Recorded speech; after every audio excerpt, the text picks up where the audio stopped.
नमस्कार दोस्तों, आपके अपने चैनल हमारे संस्कार में आपका बहुत बहुत स्वागत है। आज हम आपके लिए लेकर आए हैं पौष मास सफला एकादशी व्रत की कथा। लेकिन उससे पहले अगर आप हमारे चैनल पर नए हैं और अभी तक आपने चैनल को सब्सक्राइब नहीं किया है तो आप सभी से निवेदन है, प्लीज़ हमारे चैनल को सब्सक्राइब करें, वीडियो को लाइक करें, ज़्यादा से ज़्यादा शेयर करें ताकि इस कथा के श्रवण का लाभ और लोगों को भी मिल सके। बेल आइकन को दबाना ना भूलें ताकि हमारी आगे आने वाली हर वीडियो की जानकारी आपको नोटिफिकेशन के जरिए मिल जाया करे। आपका यह छोटा सा प्रयास हमारी काफ़ी मदद करता है, इसीलिए प्लीज़ हमें अपना सहयोग और प्यार प्रदान करते रहें। परमपिता परमेश्वर की कृपा आप सभी पर हमेशा बनी रहे। कमेंट्स बॉक्स में ओम नमो भगवते वासुदेवाय नमः, हर हर महादेव लिखना ना भूलें। पौष मास के कृष्ण पक्ष में आने वाली एकादशी को सफला एकादशी के नाम से जाना जाता है। जैसा कि नाम से ही विदित है, सफला नाम होने के कारण इससे सभी मनोकामनाएं पूर्ण होती हैं और जो भी श्रद्धा भाव से भक्ति पूर्वक इस व्रत का पालन करता है वह भगवान श्री कृष्णों के चरणों का दासत्व प्राप्त कर लेता है। और सफला एकादशी का व्रत सच्ची श्रद्धा भावना से करने से उनका प्रिय भक्त बन जाता है। उसे ना तो जीवन में कभी मुसीबतों का सामना करना पड़ता है, ना ही कोई कष्ट आते हैं। और जैसा कि सफला एकादशी का व्रत करने से सभी मनोकामनाएं शीघ्र पूरी होती हैं और सभी प्रकार के कष्ट और बाधाएं दूर हो जाती हैं और अपने हर कार्य अक्षेत्र में सफलता मिलती है। तो इस दिन भगवान श्री हरि विष्णु के भजन, जागरण, कीर्तन, उनके निमित्त भजनों का जो भी गुणगान करता है और शाम के समय तुलसी माता के समक्ष एक शुद्ध घी का यानी गाय के घी का दीपक जलाता है। गाय का घी ना भी हो तो जो भी शुद्ध घी आपके पास है उससे दीपक जलाते हैं। तो ऐसा करने से भगवान श्री हरि विष्णु का आशीर्वाद स्वतः ही प्राप्त हो जाता है और सभी मनोरथ पूर्ण हो जाते हैं। तो चलिए अब हम आपको सुनाने जा रहे हैं सफला एकादशी की कथा। सफला एकादशी शुरू करने से पहले एक बार प्यार से मेरे साथ बोलिए, ओम नमो भगवते वासुदेवाय नमः। प्राचीन समय की बात है। चंपावती नगरी में एक महिष्मान नाम का राजा राज्य करता था। उसके 4 बेटे थे। बड़े बेटे का नाम लंपक था। वह बड़ा ही महापापी था और वह सदा पर स्त्री और वैश्यागमन तथा दूसरे जितने भी बुरे काम हैं अपने पिता के धन को उन पर ही नष्ट किया करता था। सदा वह देवताओं, ब्राह्मणों और वैष्णव जनों की निंदा करता था। जब राजा को अपने बड़े पुत्र के ऐसे बुरे कामों का पता चला तो उन्होंने ऐसा मन में विचार किया कि मैं अपने पुत्र को राज्य से निकाल दूंगा और अपने सभी वजीरों से और अपने मातहतों से कहा कि वह उसे राज्य से निष्कासित करें। तब वह यहाँ वहाँ भटकने लगा और सोचने लगा कि मैं कहाँ जाऊँ, कहाँ रहूँ, क्या करूँ। और अंत में उसने इसी ऊहापोह के चलते हुए ऐसा अपना विचार बनाया कि मैं दिन में तो चोरी करूँगा और रात को मैं वन में रहा करूँगा। वह इसी तरह करने लगा। दिन में चोरी करने लगा और रात को वन में रहता। रात को अपने ही पिताजी के नगर में यानी कि जिस नगर में वह पहले रहता था वहाँ पर चोरी करता और वहाँ के प्रजावासियों को तंग किया करता था। उन्हें मारने का कुकृत्य भी करने लगा। कुछ समय के पश्चात सारी नगरी उसके डर और भय से भयभीत हो गई। कई बार वहाँ के लोग उसे पकड़ भी लिया करते लेकिन राजा का बेटा जानकर उसे छोड़ देते थे। जिस वन में लंपक रहा करता था उसी वन में एक बहुत ही पुराना विशाल पीपल का वृक्ष था। लोग उसे भगवान की तरह से पूजा करते थे। उसी वृक्ष के नीचे वह महापापी लंपक रहा करता था। इस वन को लोग देवताओं की क्रीड़ा स्थली मानते थे। कुछ समय के बाद पौष मास के कृष्ण पक्ष की 10वीं तिथि आई, लेकिन उस दिन बहुत ही तेज ठंडी हवाएं चल रही थी और इसी कारण से उसे अपनी भूख मिटाने के लिए कोई शिकार नहीं मिला। इसीलिए वह सारा दिन भूखा प्यासा पड़ा रहा और उसके पिता द्वारा राज्य से निष्कासित किए जाने पर उसके पास पहनने के लिए कपड़े भी नहीं थे और रात को बहुत तेज ठंड थी और हवा भी बड़ी ठंडी चल रही थी। तो वस्त्रहीन होने के कारण, ज़्यादा ठंड होने के कारण उसे नींद भी नहीं आई। पूरी रात वह सो भी नहीं पाया। ठंड से उसके हाथ पैर बुरी तरह से अकड़ गए। सूर्योदय होते होते वह बेहोश हो गया। दूसरे दिन एकादशी का दिन आया। दोपहर के समय जब सूरज की गर्मी हुई तो उसकी तंद्रा कुछ टूटी और वह गिरता पड़ता हुआ भोजन की तलाश में निकल पड़ा। पशुओं को मारने में उसकी शक्ति बिल्कुल खत्म हो चुकी थी। उसका शरीर बिल्कुल कमजोर हो गया था। अतः वह पेड़ों के नीचे गिरे हुए फल उठाकर वापस उसी पीपल वृक्ष के नीचे आ गया। उस समय तक भगवान सूर्य अस्त हो चुके थे, यानी कि शाम हो चुकी थी। वृक्ष के नीचे फल रखकर वह कहने लगा कि हे भगवान, अब यह सब आपके ही अर्पण है। उसका शरीर ज्वर से तप रहा था। तब उसने कहा कि भगवान, यह फल अब आप ही खाकर तृप्त हो जाइए। उस रात में भी उसी दुख के कारण, भूख के कारण उसे नींद नहीं आई। इस तरह से उसका एकादशी का व्रत और रात्रि का जागरण भी हो गया, जिससे भगवान श्री हरि विष्णु उस पर प्रसन्न हो गए और उसके सारे पाप नष्ट हो गए। दूसरे दिन प्रातःकाल के समय एक बहुत ही सुंदर घोड़ा अनेक रत्नों और मणियों से सजा हुआ उसके सामने आकर खड़ा हो गया। उसी समय एक आकाशवाणी हुई कि हे राजपुत्र, श्री नारायण की कृपा से तेरे सारे पाप नष्ट हो गए हैं। अब तू वापस अपने पिता के पास जाकर राज्य प्राप्त कर। ऐसी वाणी सुनकर वह बड़ा खुश हुआ और उसने दिव्य वस्त्र धारण करके भगवान आपकी जय हो, भगवान की जय जयकार करता हुआ अपने पिता के पास वापस लौट गया। उसके पिता उसे देखकर बहुत खुश हुए और सारे राज्य का भार उसके हाथों में सौंपकर स्वयं वानप्रस्थ ग्रहण कर लिया। अब लंपक शास्त्रोक्त विधि के अनुसार राज्य करने लगा और उसकी स्त्री, पुत्र और उसका पूरा कुटुंब भगवान नारायण का परम भक्त हो गया। और वृद्धा अवस्था आते ही लंपक ने भी अपने राज्य का भार अपने पुत्र को सौंपकर और वह भी अपने पिता की तरह से वन में तपस्या करने के लिए चला गया और अंत समय में बैकुंठ को प्राप्त हुआ। अतः जो मनुष्य इस परम पवित्र सफला एकादशी का व्रत करता है उसे अंत में निश्चय ही मुक्ति मिलती है, और जो नहीं करता वो बिना पूंछ और बिना सींग से रहित पशुओं के समान होते हैं। इस सफला एकादशी के महात्म्य को पढ़ने वाला, सुनने वाला, हुंकारा भरने वाला तथा दूसरों को सुनाने वाले मनुष्यों को अश्वमेध यज्ञ के फलों की प्राप्ति स्वतः ही हो जाती है। तो चलिए अब हम आपको एक और प्राचीन कथा सुनाने जा रहे हैं, राजा अम्बरीश की कथा, जो हर एकादशी के व्रत में अवश्य ही सुननी चाहिए, क्योंकि राजा अम्बरीश भगवान श्री हरि के परम भक्त थे। वे पृथ्वी के सातों द्वीपों पर अचल संपत्ति और अतुल ऐश्वर्य के शासक होने के बाद भी उन्हें मिथ्या ही समझते थे, क्योंकि वे इस बात को अच्छी तरह से जानते थे कि जिस धन वैभव के लोभ में पड़कर मनुष्य घोर नरक में जाता है, उसका लोभ करने का क्या लाभ। वह केवल 4 दिनों की चांदनी होती है और फिर अंधेरी रात। राजा अम्बरीश का भगवान श्री कृष्ण में और उनके प्रेमी साधुओं में अत्यंत लगाव और प्रेम था। उन्होंने अपने मन को श्री कृष्ण के चरणों में, वाणी को भगवान के गुणों का गान करने में, हाथों को श्री हरि के मंदिर में मार्जन में, यानी कि वहाँ की साफ सफाई में और सेवा शुश्रूषा में, अपने कानों को भगवान की मंगलमयी कथा को सुनने में लगा रखा था। अपने नेत्रों को श्री हरि के विग्रहों और मंदिरों के दर्शन के निमित्त लगा रखा था। नासिका को उनके चरण कमलों में चढ़ी हुई तुलसी माँ की दिव्य गंध में और जिह्वा को भगवान के प्रति अर्पित नैवेद्य प्रसाद में लीन किया हुआ था। राजा अम्बरीश के पैर भगवान के अक्षेत्र आदि की पैदल यात्रा करने में हमेशा लगे रहते थे, यानी वे एक मंदिर से दूसरे मंदिर में तीर्थ यात्रा करते रहते थे और सिर से, यानी कि अपने दिमाग से, श्री कृष्ण के चरण कमलों की वंदना किया करते थे। इस प्रकार उन्होंने सारे कर्म, यज्ञ, पुरुष, इंद्रियां भगवान के प्रति सर्व आत्मा एवं सर्व रूप समझकर समर्पित कर दिए थे और श्रेष्ठ ब्राह्मणों की आज्ञा के अनुसार ही वे इस पृथ्वी का शासन करते थे। उन्होंने बड़ी बड़ी दक्षिणा वाले अनेकों अश्वमेध यज्ञ करके यज्ञ अधिपति भगवान की आराधना की थी। उनकी प्रजा महात्माओं के द्वारा गाए हुए भगवान के उत्तम चरित्रों का बहुत ही सम्मान करती थी।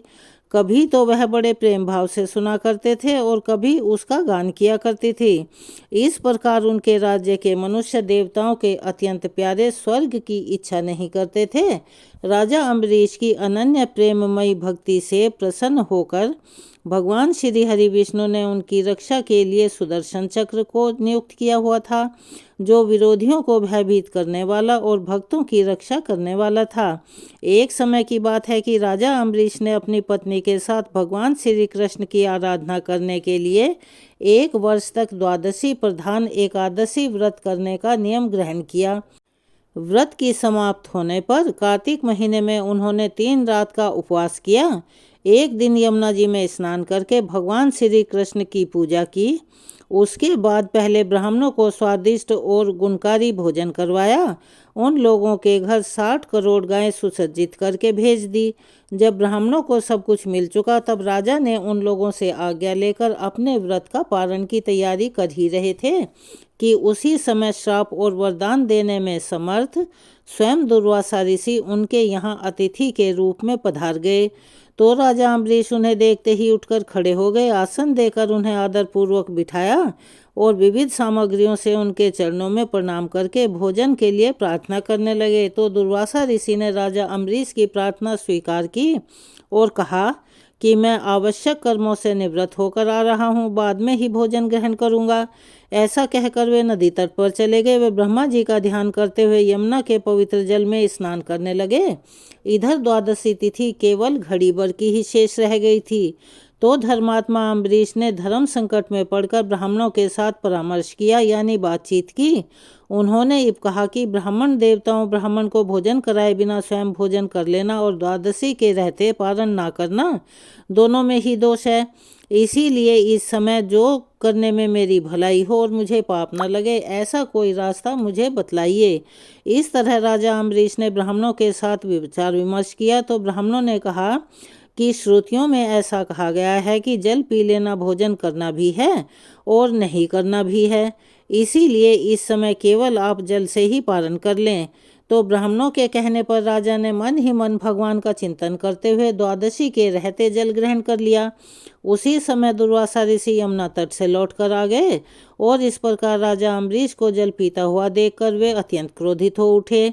उस समय दुर्वासा ऋषि बहुत भूखे थे, वह क्रोध से थरथर कांपने लगे और अत्यधिक क्रोध में हाथ जोड़कर खड़े राजा अम्बरीश से कहा कि अरे दुष्ट, इसे देखो, यह कितना क्रूर है। यह धन के मद में इतना मतवाला हो गया है कि भगवान की भक्ति तो इसे कहीं स्पर्श भी नहीं करती है और यह अपने आप को समर्थ मानने लगा है। आज इसने अपने धर्म का उल्लंघन करके बड़ा अन्याय किया है। मैं इसके घर अतिथि होकर आया था, किंतु फिर भी इसने मुझे बिना खिलाए स्वयं भोजन कर लिया। ऐसा व्यक्ति कभी भी भक्त नहीं हो सकता जो अतिथि को भोजन करवाने से पहले स्वयं भोजन कर ले। अम्बरीश, तूने इस तरह से मेरा अपमान किया है, इस अपमान का फल तो तुझे भोगना ही पड़ेगा। और यह कहते हुए क्रोध की अग्नि में जल उठे और उन्होंने अपनी एक जटा उखाड़ और जमीन पर फेंक दी। उस जटा के एक बाल से कृत्या राक्षसी उत्पन्न हुई। वह आग के समान जलती हुई हाथ में तलवार लेकर राजा अम्बरीश पर टूट पड़ी। परम पुरुष परमात्मा ने अपने सेवक की रक्षा के लिए पहले से ही सुदर्शन चक्र को नियुक्त कर रखा था। जिस प्रकार से आग क्रोध से फुफकारते हुए सांप को भस्म कर देती है, वैसे ही चक्र ने दुर्वासा जी की कृत्या को जलाकर ढेर कर दिया। अब दुर्वासा जी ने देखा कि मेरी पैदा की हुई कृत्या तो जल रही है और वह चक्र मेरी तरफ आ रहा है, तो वह अपने प्राणों को बचाने के लिए वहां से दौड़ने लगे। जैसे ऊंची ऊंची लपटों वाला दावानल सांप के पीछे दौड़ता है, वैसे ही भगवान का सुदर्शन चक्र तो मेरे पीछे ही लग गया है। तब दुर्वासा ऋषि जी दिशा, आकाश, पृथ्वी, अतल वितल आदि नीचे के लोक, समुद्र लोक, पाताल लोक और उनके द्वारा सुरक्षित लोक एवं स्वर्ग लोक तक गए, परंतु जहाँ जहाँ भी दुर्वासा ऋषि गए वह चक्र उनके पीछे लगा रहा। लेकिन दुर्वासा ऋषि को अपना कोई रक्षा करने वाला नहीं मिला। वे और भी ज़्यादा डर गए। अपने प्राण बचाने के लिए वे देव शिरोमणि ब्रह्मा जी के पास गए और बोले कि पितामह आप स्वयंभू हैं, भगवान के इस तेजोमय चक्र से मेरी रक्षा कीजिए। तो ब्रह्मा जी बोले कि दुर्वासा जी, मैं शंकर जी, दक्ष, रघु आदि प्रजापति, भूतेश्वर आदि सब जिनके बनाए हुए नियमों में बंधे हैं तथा जिनकी आज्ञा शिरोधार्य करके हम लोग संसार का हित करते हैं, उनके भक्त के द्रोही को बचाने में हम समर्थ नहीं हैं। जब ब्रह्मा जी ने इस प्रकार दुर्वासा जी को निराश कर दिया, तब भगवान के चक्र से संतप्त होकर यानी डरकर वे कैलाशवासी भगवान शंकर की शरण में गए। तो शंकर जी ने कहा, दुर्वासा जी, जिनसे पैदा हुए अनेक ब्रह्मांड में हमारे जैसे हजारों चक्र काटते हैं, उसी तरह से चक्र उन्हीं विश्वेश्वर का शस्त्र है। यह हम लोगों के लिए असंभव है, तुम उन्हीं की शरण में जाओ, वे भगवान ही तुम्हारा मंगल करेंगे। तो निराश होकर दुर्वासा ऋषि श्री हरि भगवान के परम धाम बैकुंठ की तरफ भाग पड़े और उनके पीछे पीछे चक्र लगा हुआ था। दुर्वासा ऋषि तो भगवान के चक्र की आग से जल रहे थे। वे भगवान के श्री चरणों में गिर पड़े और उन्होंने कहा कि हे अच्युत, हे अनंत, आप संतों के एकमात्र इच्छित हैं।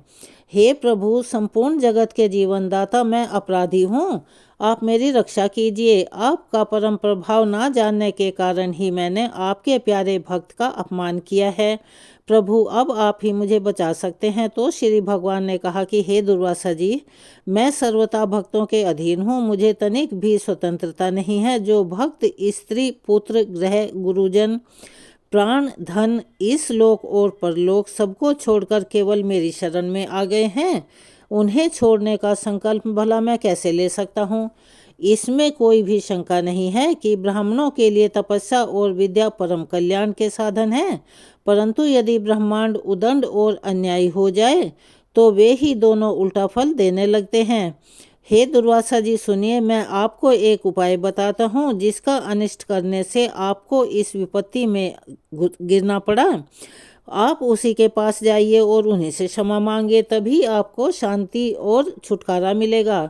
तो श्री हरि के वचन सुनते ही दुर्वासा ऋषि उल्टे पांव फिर भागे। सुदर्शन चक्र की ज्वाला से जलते हुए दुर्वासा ऋषि लौटकर राजा अम्बरीश के पास आए। राजा अम्बरीश वहीं पर खड़े हुए उनका इंतजार कर रहे थे। जैसे ही ऋषि दुर्वासा को देखा तो कहा, ऋषिवर, आप कहाँ चले गए थे? मैं आपका कब से इंतजार कर रहा हूँ। तो महर्षि दुर्वासा ने चक्र की ओर इशारा करते हुए अत्यंत दुखी होकर राजा अम्बरीश के पैर पकड़ लिए। तब दुर्वासा जी की यह इच्छा और कोशिश देखकर उनके चरण पकड़ने से लज्जित होकर राजा अम्बरीश भगवान के चक्र की स्तुति करने लगे। अम्बरीश ने कहा कि प्रभु सुदर्शन, आप अग्नि स्वरूप हैं, भगवान के प्यारे 1000 दांतों वाले चक्रदेव, मैं आपको नमस्कार करता हूँ। समस्त अस्त्र शस्त्र को नष्ट कर देने वाले ए पृथ्वी के रक्षक, आप इन ब्राह्मण की रक्षा कीजिए। आप कृपा करके हमारे कुल के भाग्य उदय के लिए दुर्वासा जी का कल्याण कीजिए। हमारे ऊपर यह आपका महान अनुग्रह होगा। यदि मैंने कुछ भी दान किया हो, यज्ञ किया हो अथवा अपने धर्म का पालन किया हो, यदि हमारे वंश के लोग ब्राह्मणों को ही अपना आराध्य देव समझते रहे हों, तो दुर्वासा जी की जलन मिट जाए। भगवान समस्त गुणों के एकमात्र आश्रय स्थल हैं। यदि मैंने समस्त प्राणियों की आत्मा के रूप में उन्हें देखा हो और वह मुझसे प्रसन्न हो, तो दुर्वासा जी की हृदय की सारी जलन समाप्त हो जाए। जब राजा अम्बरीश ने दुर्वासा जी को सब ओर से जलाने वाले भगवान के सुदर्शन चक्र की इस प्रकार स्तुति की, तब उनकी प्रार्थना से सुदर्शन चक्र शांत हो गया। जब दुर्वासा चक्र की आग से मुक्त हुए तो उनका चित्त स्वस्थ हुआ। तो वे राजा अम्बरीश को अनेकों अनेक उत्तम आशीर्वाद देते हुए उनकी प्रशंसा करने लगे और कहा कि धन्य है, आज मैंने भगवान के प्रेमी भक्तों का महत्व जान लिया है। राजन, मैंने आपका अपमान करके अपराध किया है, फिर भी आपने मेरे लिए मंगल की कामना कर रहे हैं। महाराज अम्बरीश, आपका हृदय करुणा भाव से भरा हुआ है। आपने मेरे ऊपर महान उपकार किया है। आपने अपने अपमान को भुलाकर मेरी रक्षा की है, जो कि जब मैं दर्शन चक्र से भयभीत होकर ऋषि दुर्वासा भाग रहे थे, तब से लेकर उनके लौट आने तक 1 वर्ष का समय बीत गया था। तो 1 साल तक राजा अम्बरीश उनके दर्शन की इच्छा से केवल जल पीकर ही रहे। पूरे 1 साल तक राजा अम्बरीश ने भोजन नहीं किया। वे दुर्वासा ऋषि के लौटने की राह देख रहे थे। जैसे ही दुर्वासा ऋषि आए तो उन्होंने प्रसन्न होकर विधि पूर्वक भोजन करा और दुर्वासा ऋषि ने भी बहुत संतुष्ट होकर राजा अम्बरीश के गुण की प्रशंसा की और ढेरों आशीर्वाद देते हुए उनसे अनुमति लेकर आकाश मार्ग से प्रस्थान किया। दुर्वासा ऋषि के जाने के बाद उनके बचे हुए भोजन से अत्यंत पवित्र अन्न को राजा ने सह परिवार ग्रहण किया और कुछ वर्ष बीतने पर राजा अम्बरीश ने अपने ही समान भगवत पुत्रों पर राज्य का भार छोड़ दिया और स्वयं वन में चले गए। वहां से बड़ी धीरता के साथ आत्मस्वरूप भगवान में अपना मन लगाकर गुणों के प्रवाह रूप संसार से मुक्त हो गए। हे विष्णु भगवान, हे कृष्ण कन्हैया, जिस प्रकार आपने राजा अम्बरीश की रक्षा की उसी तरह हमारी और अपने सभी भक्तों की रक्षा करना। कहानी कहने वाले, सुनने वाले, हुंकारा भरने वाले तथा दूसरों को सुनाने वालों पर अपनी कृपा दृष्टि बनाए रखना।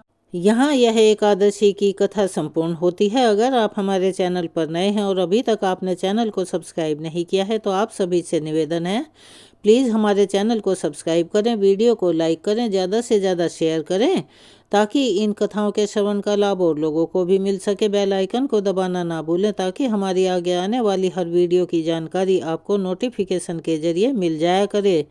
कमेंट्स बॉक्स में जय श्री कृष्ण, हर हर महादेव लिखना ना भूलें।